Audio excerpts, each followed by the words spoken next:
Welcome everyone into another episode of Conversations That Matter. I'm smiling, but actually the conversation that we will have today with our fabulous guest does not bring the smile into our face because we never know where the trick will catch you. Today with me for you, Zoey Michaels, author, future podcaster, and the author again, times 4 of wonderful books, is here today to talk about scamming. Zoey, welcome and thank you very much for being here with us. Well, thank you. And thank you for such kind words. I'm actually blushing over here.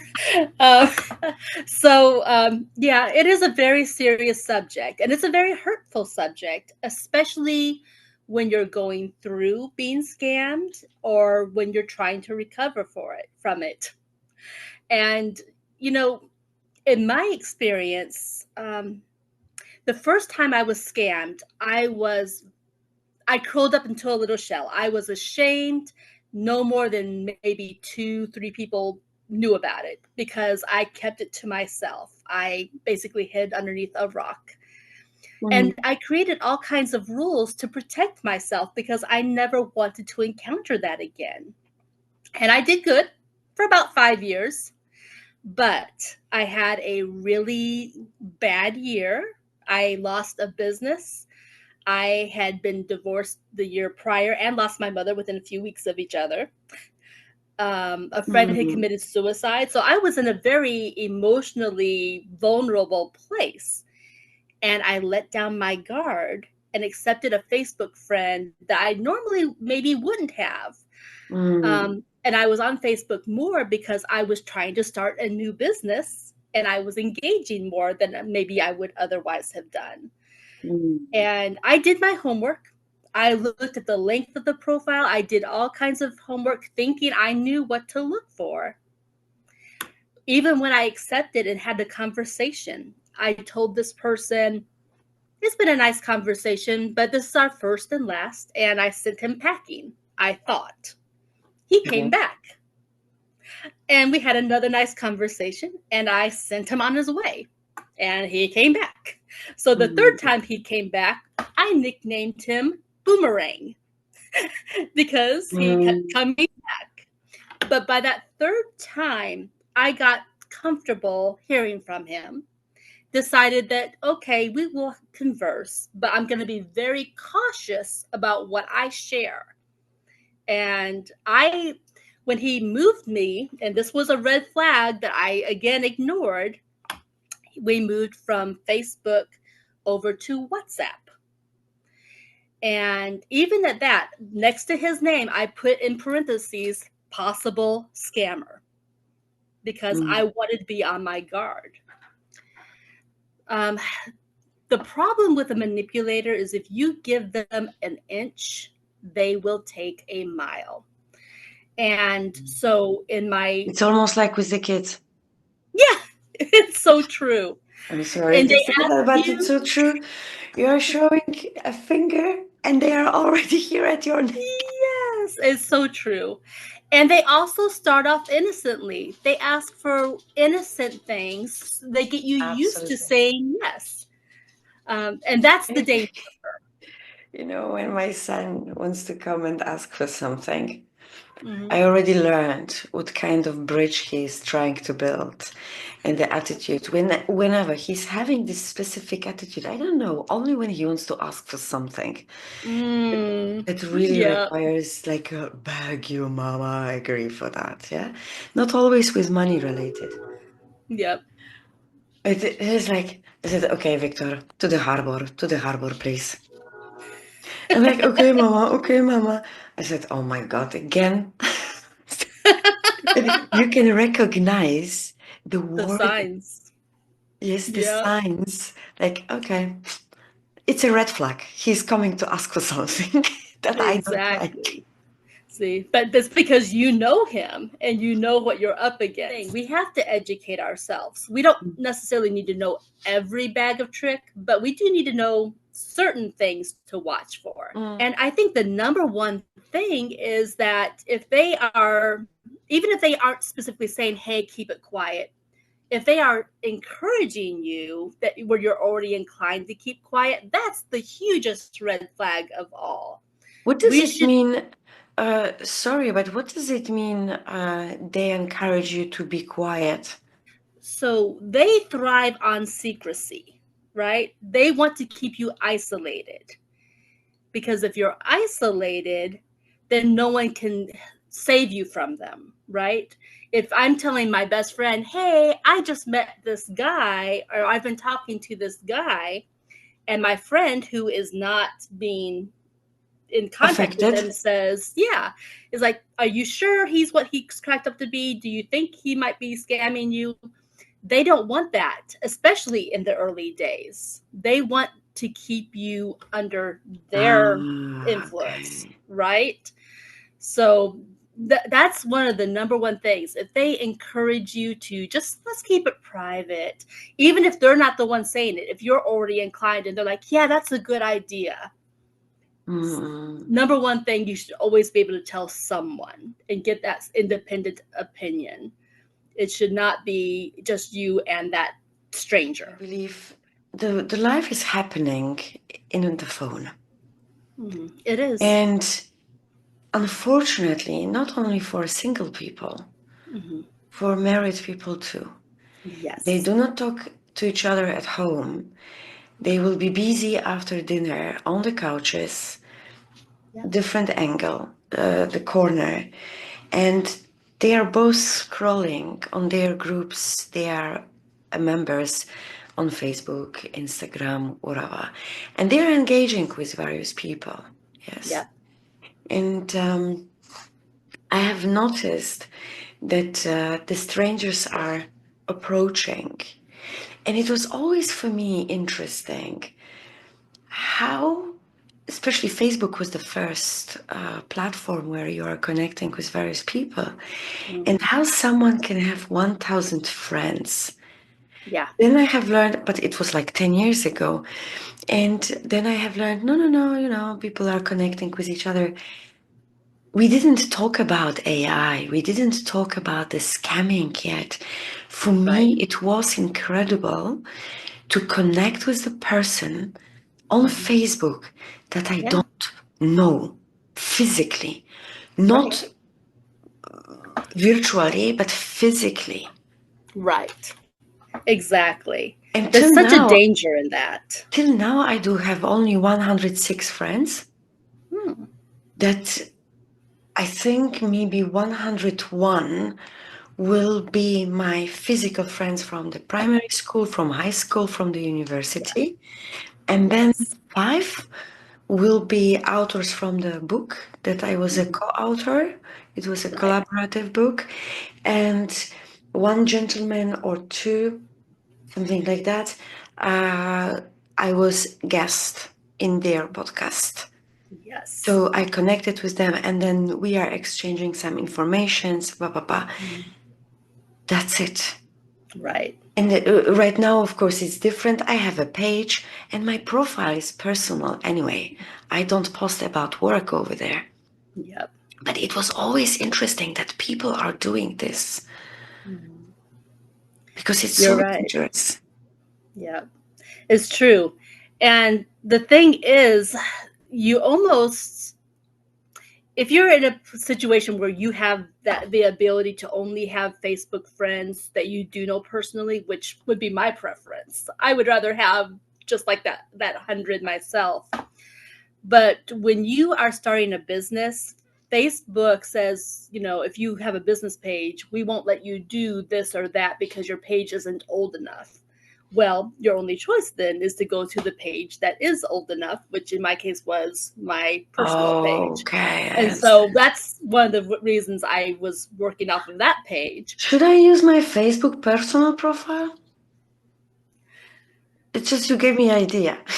Yeah, right. I would just say with extreme caution, with extreme prejudice.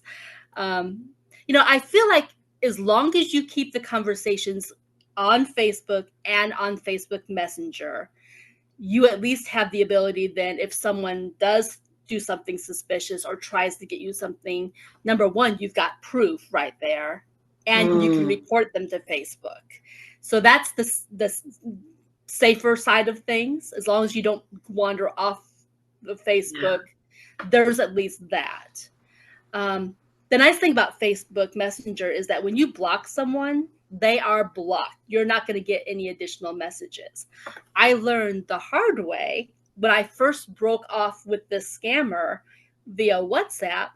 Those messages don't disappear. So even when you've blocked them, they're messaging you, you've got this backlog of messages.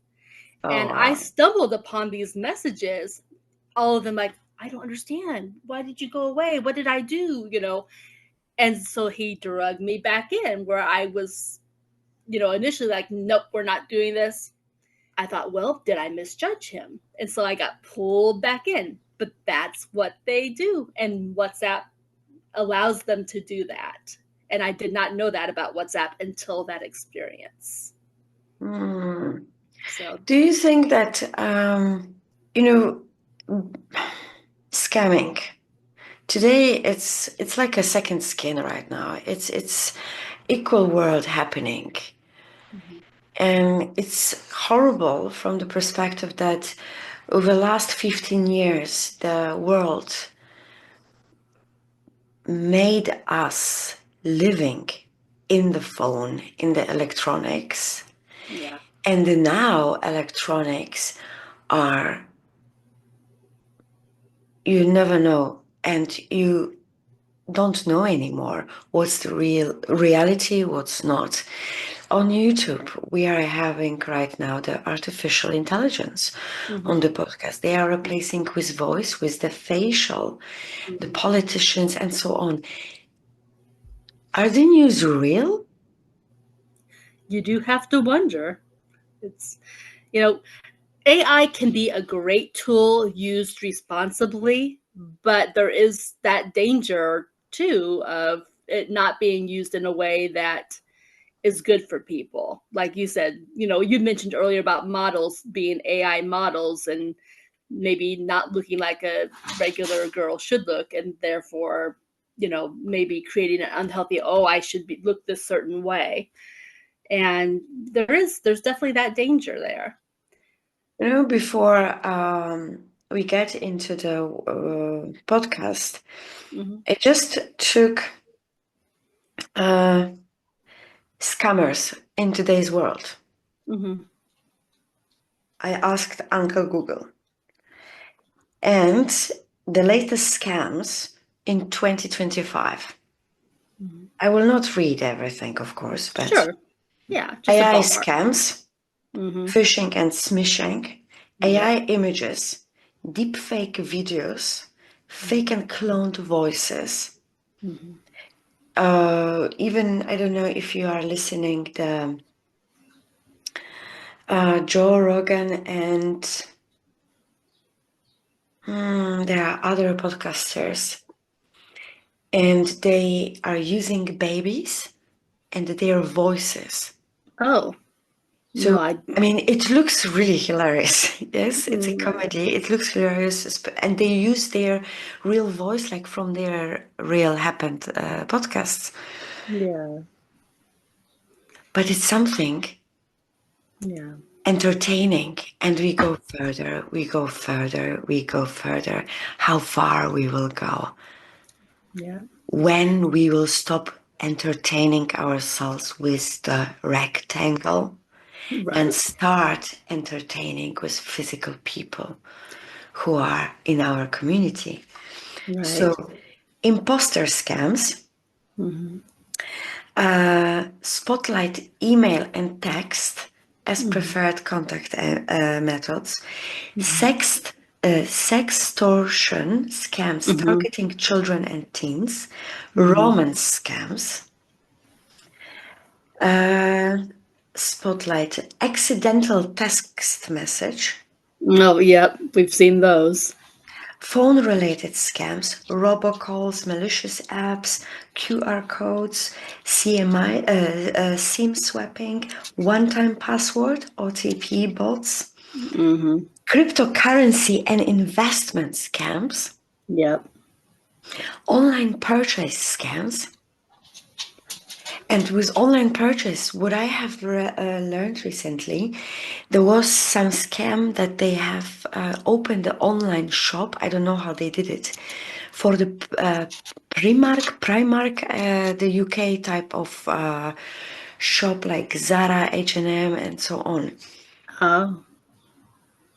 And people were ordering on online. Yeah. 24 hours later, no more website, no more money. Ooh. Ooh. Yeah, that hurts. I hear Refund. that, and I hear about like real estate, if there was a legitimate real estate advertisement, but then someone copies that, and then suddenly, someone may have bought a house, but not bought a house, or tried to rent a place that doesn't actually Terrible. belong. Refund phishing. And they are writing that when you want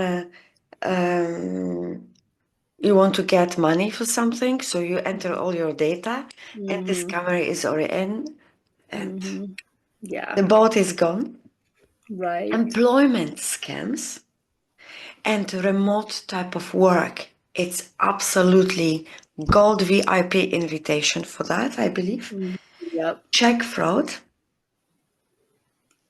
So, and later on, how to avoid the scam, but we will talk about that with you. How many we do have. And even there are like 8 pieces, each of them may have 20 version how they appear. Oh, yeah. Absolutely. But you touched on something that I have thought about often. Sometimes I envy my parents' generation because so much of what they did was face to face. I remember going face to face to the insurance agency, for face to face to the bank, and doing things online wasn't even a thought in anyone's head. And people knew each other more back then. Mm. I think too, our older ones, I remember my grandparents being at our house all the time. There was just that close knit family because that was what was normal. And I don't remember ever hearing about people being scammed out of large sums of money when I was a kid. And I Mm. think because they did have that more close family interaction. That's not to say that no one was scammed. Obviously, scams have been Mm. around centuries in various forms. But it's become such a problem just in the last 20, 30 years of my awareness. Um, That's I so just true. wish we could go back more to face, more giving our older friends and family more of our attention, and just more of people getting together in person. I like when I speak with some of the parents that are saying we do have, limited time with mobile, with electronics and so on. Yes. And it's interesting, they programmed us not being able to live without it. Yes. We see its impact on us and how it's damaging the families. Yes. It's damaging how many marriages are ending up in the emotional, later physical affair via internet. Yes. Yes. And it's not that things are wrong, but I believe we should use the process of thinking. And in one of the videos I watched of you, you said you wrote the books, and I hope that you will tell us more about the books. But here I want to stop for a moment because you mentioned I want people to think. And when I heard that, I quite often refer to Edward de Bono. He wrote the book, Think Before It's Too Late. I have not read that, so I'll have to look into Absolutely it. fabulous book, so recommend to read. What do you mean you want people to think? So Whether my books are fiction or nonfiction. And I think when I was talking about that, I was talking more about my fiction books. Fiction is meant to entertain, without a doubt, but it can also educate and inform. So, for example, I wrote a romance book earlier this year called Love, Lies, and Pina Coladas, inspired by a song that I love. And at first glance, someone might think, oh, it's just another cutesy romance. Well, Mm. there's an element of cute because romance is, right? But there was more to this. This was a couple who were still together, but they had grown apart. So they were still loved each other on some level, but they were emotionally distant. And through the story, they reconnect, and Mm. they learn that even though by appearance they were apart, there was more, there was still that spark there. There was still that loving silent support system in place on both sides, Mm. but it had gotten masked through some of it through technology, some of it through other things, events in their life. So even though the story is designed to entertain on some level, it's also about, recognizing that relationships do need work. And there's principles from a book written by Gary Chapman. He wrote the book The Five Love Languages. Yes, I wanted to ask, when I heard you saying that, I said, Mhm. where is that book? I have that book. I read that twice. I love Yeah. the book. I couldn't find that book. Said, did I lost it when I was moving? Said, oh no, but yes, great. Thank you very much for that reminder. Please Absolutely. So, continue. he talks about how different people express their emotions and their love language in different ways. And so I read his book when I was in my 20s. I've always loved it. I love those ideas.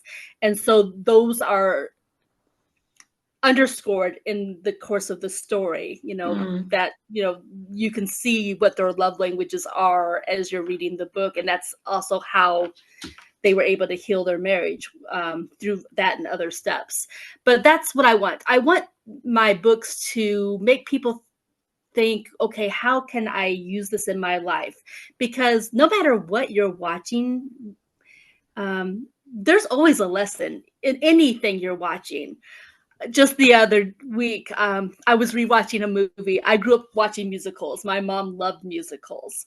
And I was Mm. watching The Unsinkable Molly Brown. Oh, And there's okay. a scene in it where Molly is roughhousing with her brothers, and they're saying, "Cry, Uncle Molly, cry, Uncle." And she says, "I might be down, but I'm not out. No one can say I'm down until I say it." And there's a lesson Very in that. powerful. Yes. I mean, it was there for our entertainment, but there's a lesson there. And so I love for people to take things that they're already Mm. consuming and say, okay, but what can I learn from this? How can I apply that resilient spirit in the case of Molly Brown in my life? You know, things like that. And I love that, especially when today we are more often declaring, and some people even actually saying that very proudly, that they are having the limited focus span. Mm-hmm. And then I think that's nothing to be proud of. No. That's nothing to be even used as a justification, Mm-hmm. because it's actually a signal that things are happening wrong. Right. Because if you are declaring, oh, my focus span is limited, how are you running your life? True. How are you running the conversation? Mm-hmm. Uh, okay, the teenager will not have conversation in depth with you because he's bored of parents, right? I mean, it will be the moment that we will have, but usually they are not needing that. Mm-hmm. But then you go with a friend. So what are you talking about? Showing the skirt from Instagram? Mm-hmm. Showing new car Right. on YouTube? If there is a short span of focus, how are you engaging with other people, your spouse, Right. your parents. Yeah. Or how can you be a productive member of society? There are jobs to be done. How are Abs- you going to function abs- to earn a living? Absolutely. I think it actually can give the signal the kind of selfishness is developing in us. I don't say having egoism in us, it's bad. We should have 15% of egoism we should have in us. Yeah. Yeah. But this attitude of short span, it's like, oh, I gained 3 kg last month. I need to lose weight. Oh, I have a short span focus. I need to do something like that. Why it's happening? Did I eat too much fat, sugary things? Did I spend too much time on YouTube or Instagram? Okay, I need to reduce it. Yes. Or am I That's it. thinking too much only about myself that I need to engage with people? And only then we will be eventually explore the beauty. You watch the movie and you extract some valuable lesson from between the lines. Absolutely. And same thing when you're talking to people. When you and I didn't have, when we had our scheduling misunderstanding, I decided to take advantage yesterday and record a video about the art of being a good conversationalist with a lesson that I would learn from a friend when I was young. She was Yes. only 2 or 3 years older than me, but she told me the art of being a good conversationalist isn't talking, it's asking questions, letting Mm. the other person talk. And that's a lesson that has stuck with me all these years Yeah. that I in turn shared with my stepson when he was with me, when I helped raise him a little bit. That's But so true. yeah, That's absolutely. really, really true. And yeah, about yesterday, I don't know how, it's like Friday, I even asked friends, so are we meeting on Friday night? I said, no, I do have a meeting with one of the guests, and for the whole weekend, I cannot meet Oh, to Dickie. go for cinema. And today morning, I said, why I have notification tonight? Because Friday is counted from the series. Yeah, no worries. We Welcome just Blondie to use the house. when life hands you lemons, you make lemonade. When you've got a spare moment, you go, what can I do to make this a productive moment? Going back, so we know that there is a lot of scamming. Mhm. It's very dangerous. I hope you don't mind. I will say, dear audience, you don't need to experience more because Zoe is already our lesson. Yeah. So don't believe your case will be different. Yeah. It's never a different case. Nope. You are never smarter. Unfortunately not. You are wise. As long as they do not fish you. Yes. The key But is to just keep on your guard. And if you have any doubts, use the questionnaires in my book. They will help you figure it out. exactly. So that is number one. No is no. That's it. We are not Yes, connecting with exactly. strangers. You use your phone, you use your social media to connect, but in a wise way. And don't trust things, as Zoe said even. No. Zoe, you have written a book and recently it's published Mhm. where you are talking about your experience, your lesson, and more. You are sharing a pack of tools for readers how to deal with scamming and scammers. Yes. If you can just start from sharing the title of the book Yeah. and share with us, yes, what it's all about. Absolutely. The title is Breaking Free: How Scammers Manipulate and How to Fight Back. Because Mm. that's what you have to do. You have to fight back. You have to get out of there. So, my book, instead of simply sharing my story, I took scenarios from what happened to me and to other people And I set it up where there's like a fictional component where a scammer is training another scammer. Okay, here's our target, and this is what we're going to ask her to do. And then, he explains why he's going to do it the way he's doing it. And then you've got the target, and I try to use the word target instead of victim. I have Because thoughts this is about how that. they are perceiving us. Exactly. They are not looking for a prey. Right. Well, they It's are like a looking for target. prey. The salesman has to sell 20 cars per quarter. That's his target. And the Right. scammer has target. I have to catch few. Yeah. There's that. I think of it more like a victim, they're done. It's like if a hunter shoots a bird and the bird dies, that bird is a victim. But if they shoot a bird and they clip its wing, the bird was simply a target. It lived another day. So I'm looking at it from that viewpoint that you can choose. Are you a victim or are you a target? And if so, you're going to fight back and you're going to live to see another day and you're going to make your life into something extraordinary rather than let the scammer have the last word. That's my thought process for for victim versus target. So the book gives those scenarios and for how the target then responds and why they maybe respond. So I'm hopeful that someone who is a current target or who has been targeted will read that and go, that's why I reacted the way I did, or oh, I did that. Let me how do I get out of this? And then give them the tools. This is how you walk away from this situation. This is how you fight back and get away from that manipulator. The additional thing, and I touched on this earlier, was I've got questionnaires. I have 3 sets of questionnaires. One is for friends and family who maybe aren't sure if their loved one is being scammed.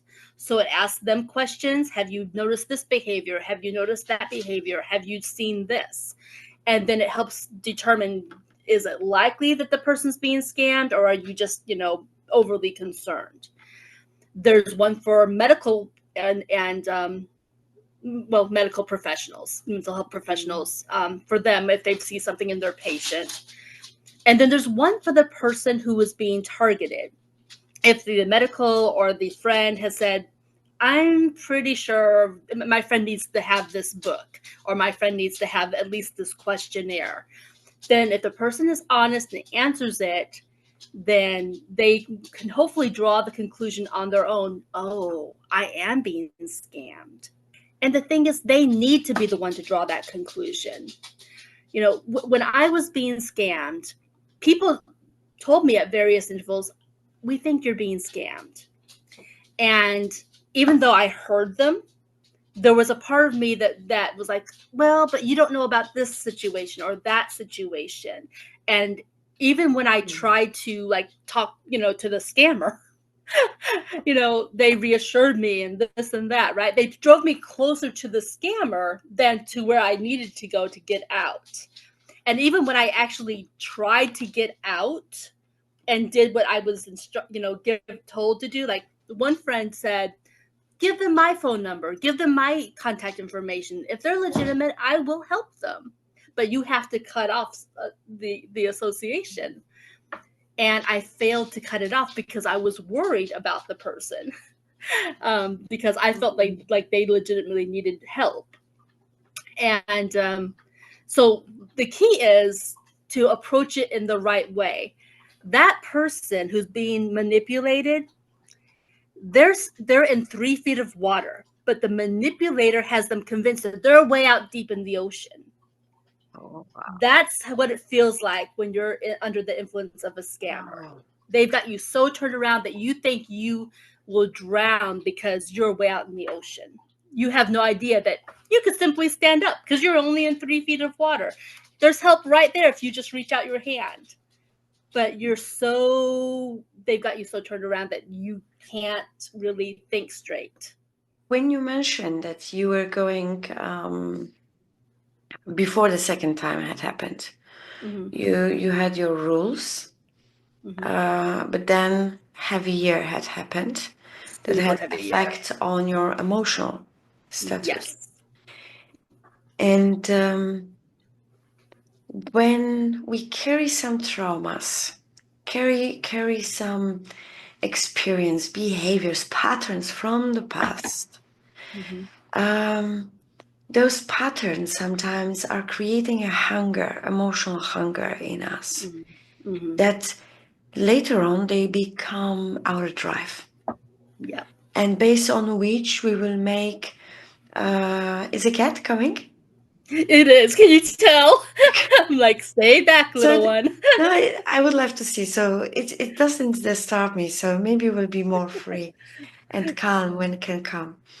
But then this emotional status is creating that we see something and we perceive only through that emotional hunger.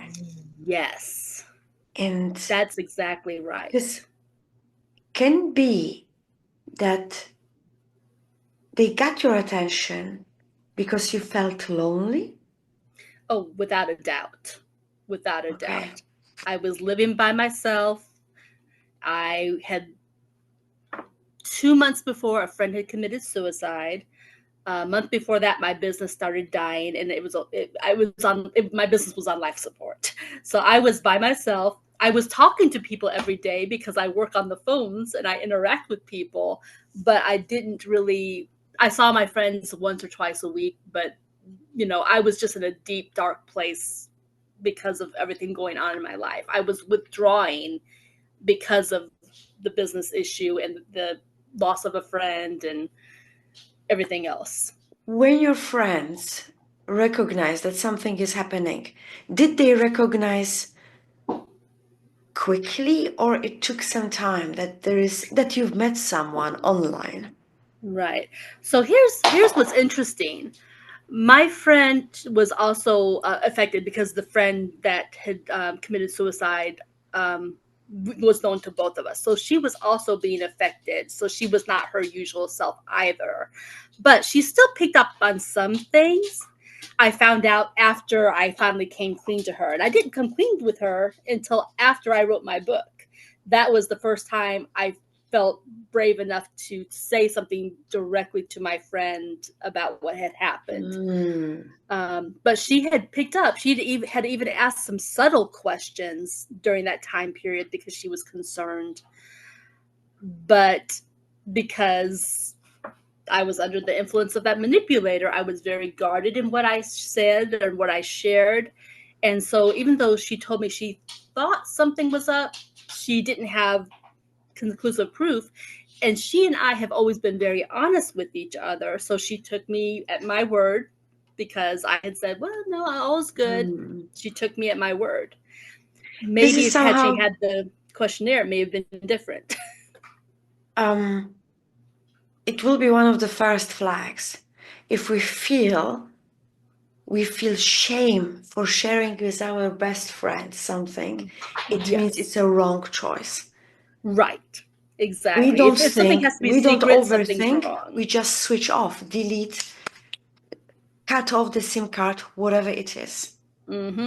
If we feel shameful to share something with our friend, as you said, that we always were honest, it means it's something wrong. Nothing special. It's wrong. Yeah. It's black and white. It's so true. But when you're in that state and you're feeling like you're seeing, like you said, through that lens, and it was nice to have someone to share things with, someone who was always interested in listening, someone who didn't know your story, then of course it's only a matter of time. It's a recipe for disaster. You mentioned at one of the shows that writing was kind of healing for you. Very much so. For the lesson for our audience, for all of us, we know definitely, I like what you said, black and white, because it is like that. There is no gray. There is just no gray. And even it's worse because even if there is a person physical in front of you, it can be also scammers. It's true. So It's we so really true. need to we need to start thinking, yes. But if we become target, Mhm. what to do next? Right. So if you've questioned on any level, am I being scammed? The very best thing you can do is talk to someone in your life that you trust, that you know face to face. But if you're not ready emotionally to do that yet, which I get, I was researching all kinds of things. I was Googling, I was researching everything I could possibly find to try to figure out and either prove or disprove. I found a resource after everything was over and done that I didn't know existed, and I wish I had known. Um, that resource has been around for 4 years. It is a website. It's called againstscams.org. And it has a wealth of information and help. Everything you can imagine in the way of being vigilant, how to recover, scam psychology, everything you can imagine is on this website. If I had known about it at any stage while I was being scammed, it would have been so helpful. And perhaps I could have avoided a lot of the hoops that the scammers maybe jump through. So I tell people, shout it from the rooftops, post it everywhere.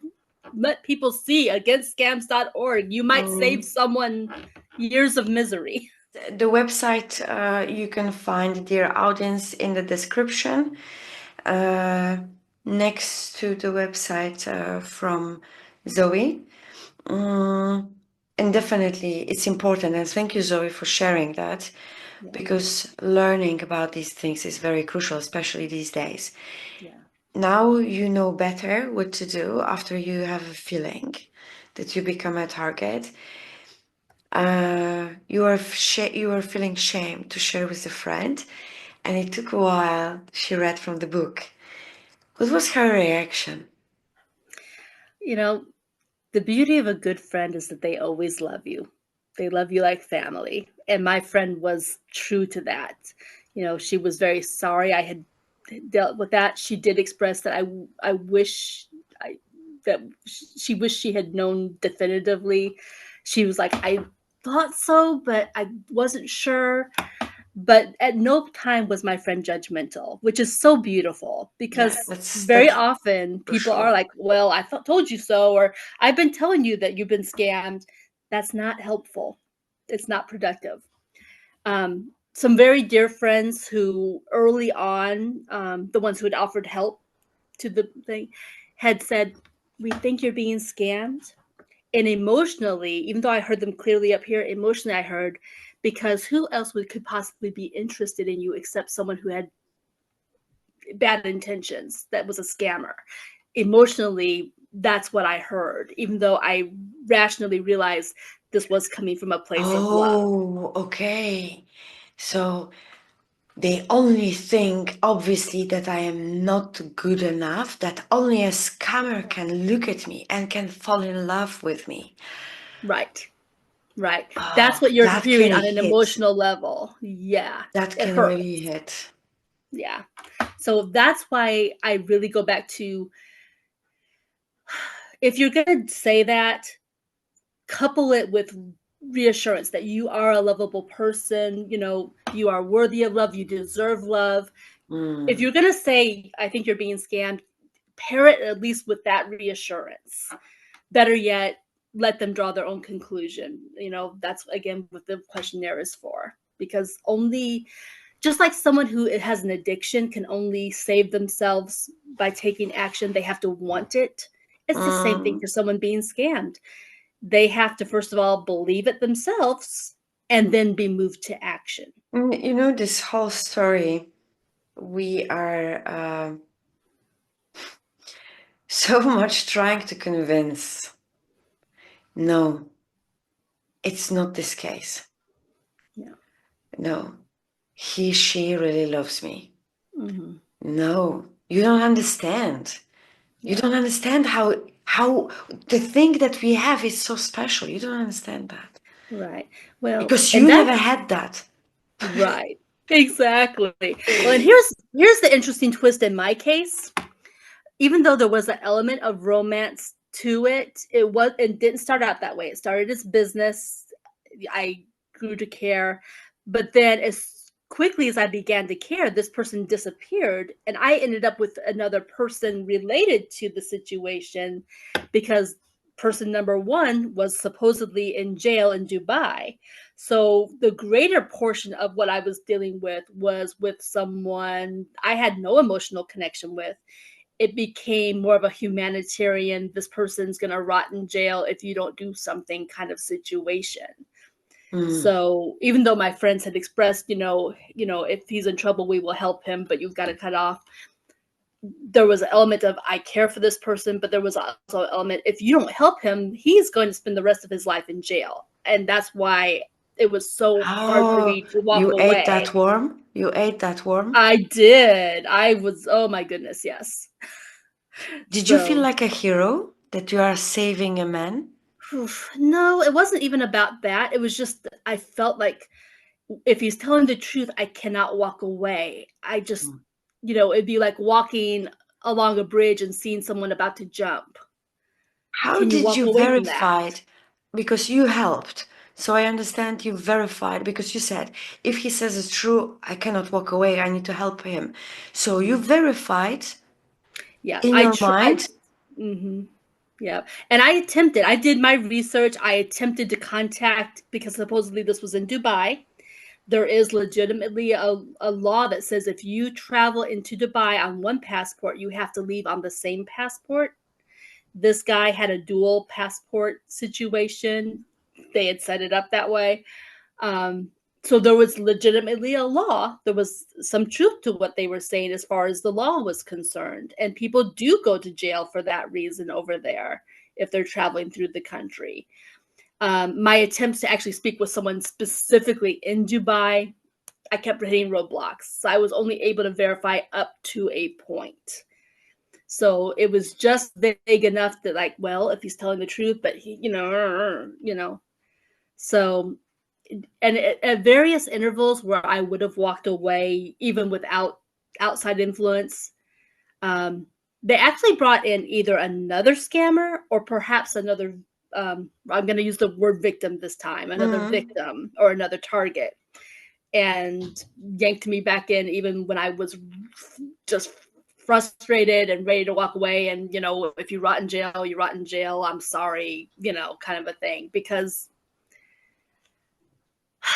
it so frustrated me that, like, why won't you take this avenue to help yourself? If this avenue is open to you, why aren't you going to do it? That should have been a huge wake up call that I am being scammed.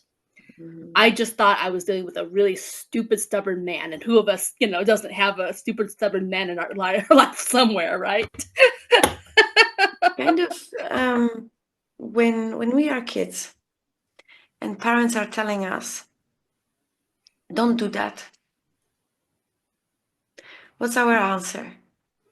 What do you know about life? Or why, or Oh, I want to do it. It's my life. Boldly slogan. People need to experience their own life through their own mistakes. And yeah, I say huge no to it yeah, because we have so many people that did mistakes mm, that we can create a wonderful lives mm, only by following the lessons, observing the lessons that have been harmed. right. Yeah, we shouldn't necessarily have to learn by making mistakes. Now, if we make mistakes, we should take a lesson away from it. But Mm. accepting mistakes as the baseline, as the goal. When you take a test in school, your goal is to hit 100. Now, you might make a mistake and you might hit 80 or 95. And yes, you will learn from, okay, what did I learn? What did I miss? But is your goal to always hit 80 or 95? No, your goal is to hit 100. And Mm. that is how life should be too. We should aim to make the best life we possibly can. And yes, we're going to make mistakes, and we have to learn from our mistakes, but that's not the goal. That's the moment where we need to push the button, think. Yes. Healing writing, did it help you? Yes. How? Writing is how I connect it with myself emotionally. It's also how I connect with others.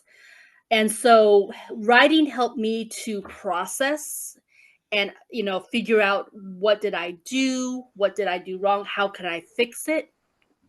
And then, of course, it was the tool to help others. But that was what writing did for me. From that point, creating the book, it was really a lot of little baby steps that led to healing. The first time I said anything to anyone, to admit or acknowledge that I now knew I had been scammed, it was to the publisher who designed the art for my book. That was the first time I actually owned what had happened. And it was to a complete I say complete stranger, someone who was not close to me, because that was as comfortable as I could get to owning the truth in that moment. How That was did the you first baby feel? step. How did you feel when you realized you own it and you speak so that you own it? How did you feel inside? So there was still some timidity. I was definitely not proud of what happened. I was disappointed in myself. I was definitely embarrassed, still ashamed. But there was a little bit element of, I'm so mad at this person who manipulated me, and I really want to make sure that if I could cut off all his business, that's the goal. I was a little mad back then. I've had time to get past it a little bit, but there was a little bit of that in my attitude at the time as well. But the more I've talked to people, and had other people share that, their experiences, there's so many other people who have walked a mile in my shoes that you'd never know. And I've had so many wonderful conversations in podcasts like this one, where as I've thought and processed and thought about what I was going to say, or they've asked questions, it's helped me to even take additional steps and to heal faster than I expected to. I actually recently learned there's a scientific basis, and a friend just in passing said something that led me to that. I was like, that's exactly been my experience. There's this she said, putting feelings into words can reduce your emotional state. It's scientifically proven. It hadn't occurred to me that that was the case. I knew, just like a wound, if it's left in the air, can heal faster. I knew speaking would help me heal, but I didn't know it in that context as a scientific proof. But it's called affected labeling is the scientific term for it. Because of course I Affected researched, labeling. affected Very interesting. I labeling. never heard about that. Yeah, nor had I. But you know what? I've got to post about it now because that was I like, need to read about that. wow. Can you repeat how this is? What is the name? Yeah, it's called affected labeling. Affected labeling. Yeah, but it helped to reduce my emotional state, where I had all those feelings of anxiety and just shame and whatever. It Oh. helped me process and put things in context and to really feel emotionally lighter and freer.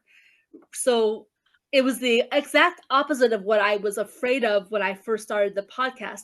I thought, I don't want to be the poster girl for people who were scammed, or I don't want to be thinking about this day and night and talking about this every single day. And I've talked about it almost every single day for the last 3 months, but it's been the exact opposite experience of what I feared. It's been such a nice experience for me because it's led to so much healing. What then? Because you have wrote 4 books, and your books about being free is your latest one. Is that correct? That's the 4th book. Yeah, it took me a while to work up to actually publishing that one because it was so personal. And you started to write because it was helping in general, because it helped you to vent. Yeah. And Yes. obviously, as you say, you had quite a lot of anger, which is usually when people are angry after someone harmed them, it's because we are disappointed, but also we are disappointed with ourselves because we Yes. knew it, we Yes. felt it, but we were eating Mm-hmm. because we have been so hungry. Yes. Yeah. But it is, unfortunately, this is the real thing. Mm-hmm. How did three first books had effect on you? How was your process of Yeah. change? Yeah. So, generally speaking, I think of myself as a happy person. My nickname as a child was Smiley. um, so, my first three books, at least the first two, were more happy subjects. Mm-hmm. Um, after being worn down financially, realizing I could not go on a vacation where I would normally go on a vacation with my family, my first book was basically a vacation in a book. It was my longing to go on vacation put Oh, into a story. And so the seventh minute is about this woman who's stressed out. She's overworked. She's a wife and a mother, and she just needs a break. She just badly needs a break. And she gets it in the most unexpected of ways. And she reconnects with herself and it rejuvenates. She feeds her own needs without any kind of, what's the word? Where normally she would be so concerned about her family and she would always put mm-hmm. them first. She's free to take care of herself first without any guilt. Oh, And that sounds beautiful. yeah, so that's my first book. That's the seventh minute. And it was It was, about vacation in a book. yes, So that's a exactly. great call for every busy mother, for every busy woman, wherever you are. 7 minutes, a seventh minute Yeah, vacation in a book. And you will exactly. find yourself. As Zoe is saying, you will reconnect with yourself. I will get that book. Yeah, it's a good, and it's a short read. It's the first in what's going to be a four-part series. That's the whole family. Book two is going to be her husband. Book three is going to be them reconnecting as a couple, and book four is going to be about the whole family. So I have plans for that. But it's all going to be about those healthy and making you think and connecting, just good, wholesome entertainment. Love. Love is a basic area. We connect with others. We Yeah. want to have healthy relationships. So we Yes. invest our emotions, our time. Mm-hmm. And then we learn after some time that we have not been important as we have created that in our mind. That's also a different dimension of scamming. Yeah. Because we don't talk what's the purpose of other person to build their relationship. Right. Well, that's just it. We need to We are talk to the people lying. we know. Exactly. Yeah. Or what we know, but sometimes people say to us very straightforward. Mm. But interestingly, you tell me, hello, I don't want to be with you. And I am hearing, oh, I need to try harder. Some people do.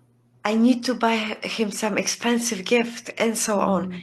That's how the mindset is working. Yeah. When we talk about the questionnaire, and definitely that's the book that everybody should have, Yeah. with and not only target people.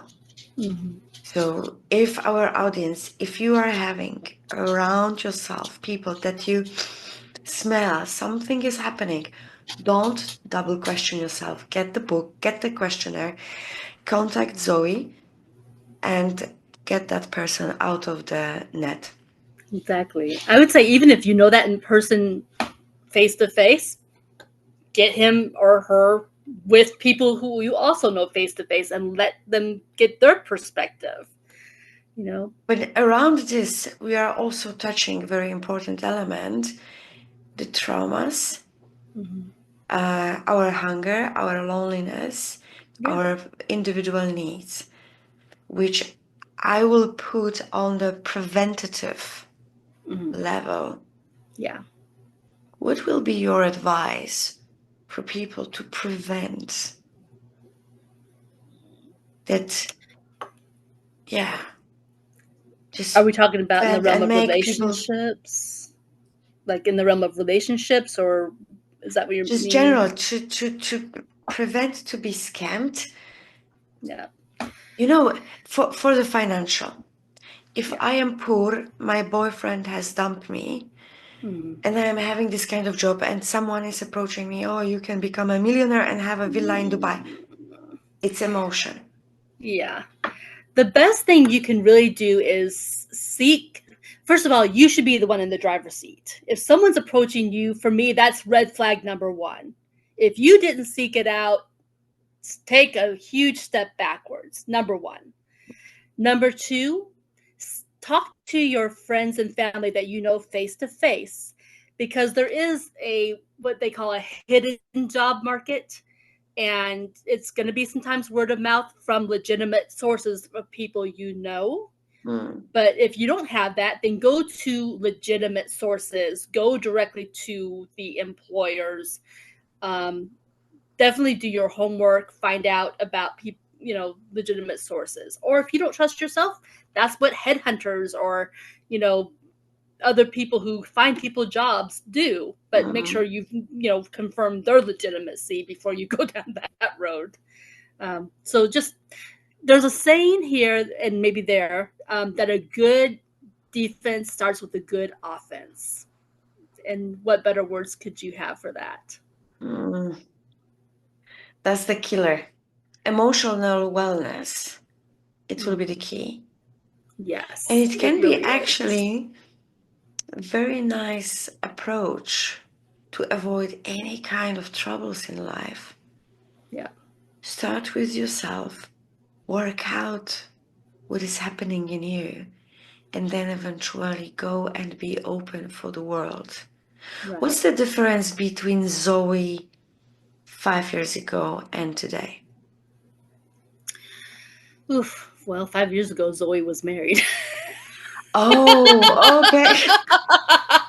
And actually, that person maybe laid the groundwork or laid the seeds for what happened to Zoe later on. I grew up in a very healthy family environment, but I was married for almost 15 years to a person who maybe was not a healthy environment, who got me used to being manipulated. He was very good at manipulating me. And it came on gradually, and I didn't recognize it. I recognized it at the end of the marriage only because his first ex-wife, who was a friend of mine at that point, encouraged me to record our phone calls and then go back and listen to them with my brother and my sister, which I did. And then I saw the manipulation. So this Zoe now realizes, actually, courtesy of a few podcasts ago, that as an empath, which is what I am, versus when I was married to a narcissist, a very unhealthy narcissist, that you just have to be so careful. And maybe sometimes it's not a bad idea to record a conversation so you can go back and go, was I being manipulated, or was I being too trusting, or whatever the case. So, And how is Zoe today? I feel like this is the best year of my life. Last year was the worst year of my life. Oh, But this has been such an amazing year.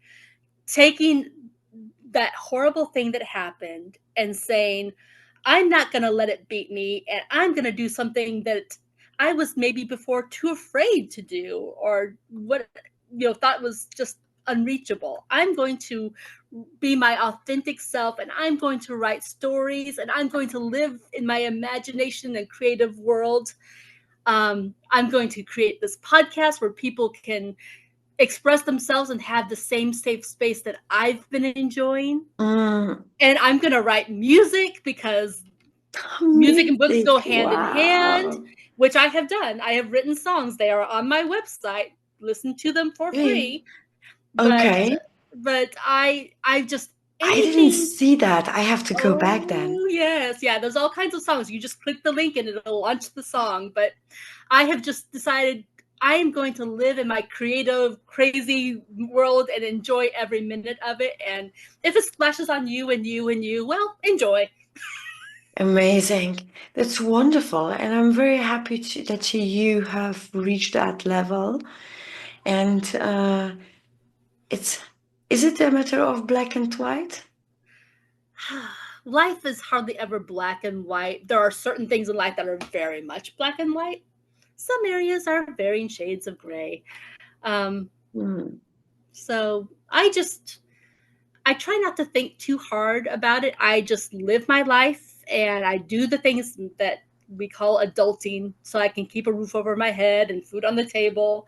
But in between, when I have those moments that I get to think my own thoughts, my mind is often, the world of the clouds or my family home in Chocolate Drop Mountain. So I'm picturing a Mm-hmm. literal chocolate drop mountain, and there's a song about that on my website.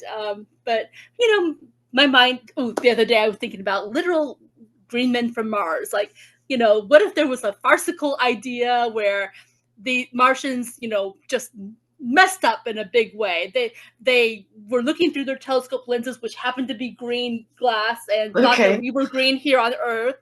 And they thought that we were very short, so they didn't want to intimidate us. So they sent their shortest people that would be about our same height.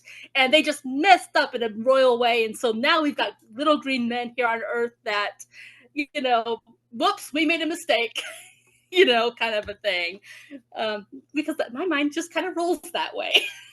I mean, it's a good way. I think it's also like a self-empowering, and you got this kind of drive in you and how beautiful things you are creating.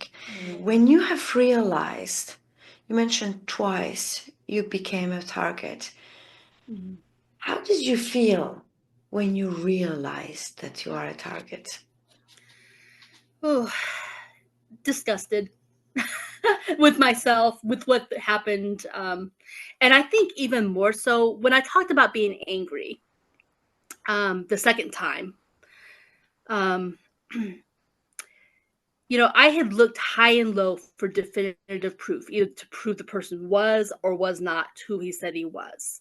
Never found the proof until after I had finally said enough is enough and cut it off.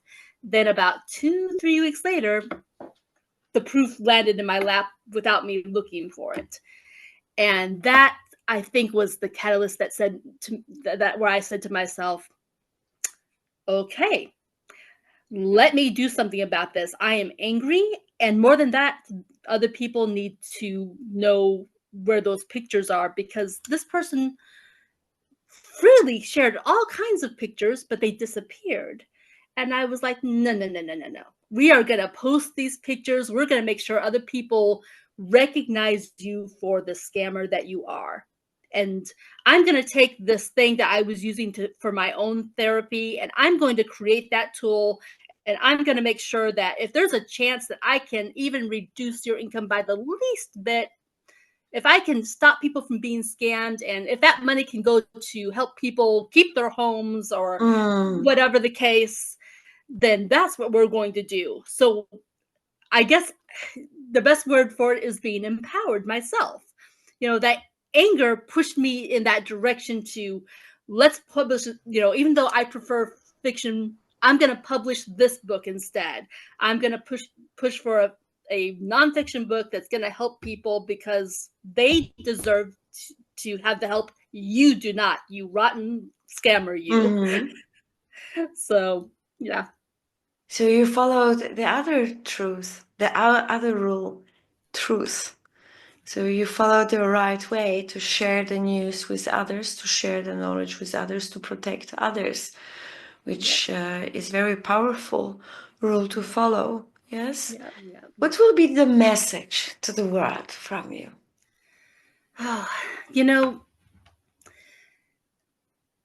When it comes to people you don't know face to face, extreme caution, extreme prejudice.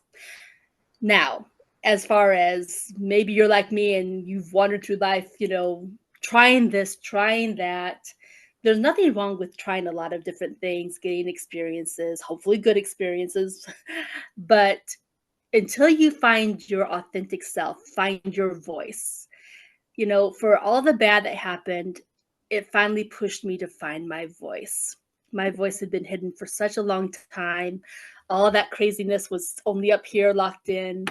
I decided after everything that happened that, you know what? I'm going to be a lot more vocal. I'm going to share my stories, and I'm finally going to be my true artistic self in multiple ways, but number one in this way. And I think that's why I'm having such a wonderful year. So go be your authentic self. Reconnecting with yourself. Yep. Not connecting with others to feed my own hunger. Yep. But actually reconnecting with myself. Exactly. We have a Polish saying. Polish saying. The habit, in old times, when you came to the old times were different than today. And we didn't have, of course, even satellite TV, right? It came when I was, I think, 12, 15, something like that. Sounds about right. And it was never in our mind to go to parents and say, I'm bored, I'm bored. Each of us did that once. Yeah, because mom and dad said, well, we've got work for you to do. Once. And now we hear all the time, the kids are, I'm bored, and the parents are afraid to reply to it. But our parents were saying, are you bored? Take off your clothes, put aside, and play security of them. So it's like, huh? At that moment, you don't know what do you mean. What they mean. But you go to a room and you think, what do they mean? Take off my clothes, put them aside, and be the security of them. So ridiculous. We all can visualize that, yeah? If you are bored, be at the security of your clothes. But because of that answer, we never come back to parents to say that. We have been bored in our room. This is where the creativity were coming. We were playing with old type of Lego, not what is today for $2,000-3,000. It was the typical classic Lego blocks, and we were playing with building the tunnels for hamster, Barbie, the pink Corvette car, and that's it. With other friends outside. Absolutely. My parents or aunts and uncles would make sure that we played outside, sometimes even locking us outside the house for a time to ensure that we played outside, that we did use our imaginations and interact with others instead of sitting in front of the TV as we wanted to do. Over here, you mentioned about like, I'm bored. We don't have that same expression, but my parents would be like, oh, you're bored. Well, let me have you do this house chore and that house chore and this house chore. Are you still bored? No, Mom. Yeah, I'm very happy. But it was really interesting. We were capable to manage ourselves. Yeah. Yes, we were able to manage ourselves when parents were having guests. We kids were not priority to be entertained. Right. We were in the room with other kids. In the room with other kids, and story over. Today, the dynamic is changing, and dear audience, in this noise that we do have around ourselves, just let us make sure that we are not getting deaf, we are not getting blind, that we are fully aware what is happening. As Zoey said, let us think. And as Edward de Bono said, before it's too late. So true. You know, I know we're getting ready to cut off time, but I have to say, back when I used to teach English, there was one student in Poland who was so impressive in that he insisted on his family having the face-to-face time and not sitting in the TV. He instead preferred to have a swimming pool, and they would go swimming every night, and they would be outside doing things. And that's such a rare thing to hear in a family. But that really embodies the spirit of what you and I are talking about really engaging with the family and with people face to face and using our mental faculties instead of sitting there blindly just being entertained. So, kudos to that family. Let us all build healthy relationship, engage into communities. Definitely check the website and subscribe to Zoey podcast. I will also, you can put that, you can see that down. Yeah, let's learn. Let's beat the scam. Thank you, Zoey. Thank you. It was a great pleasure meeting you, and this conversation was insightful, definitely. And sorry for your experience, but without your experience, we cannot learn. So true. And so you are a treasure. You are a treasure to us, and thank you so much. Thank you. And yes, I appreciate it. In respect to Zoey, don't copy her mistakes. Learn from my mistake. Exactly. Save your life. We have only one. Thank you, Zoey. And thank you everyone for being here.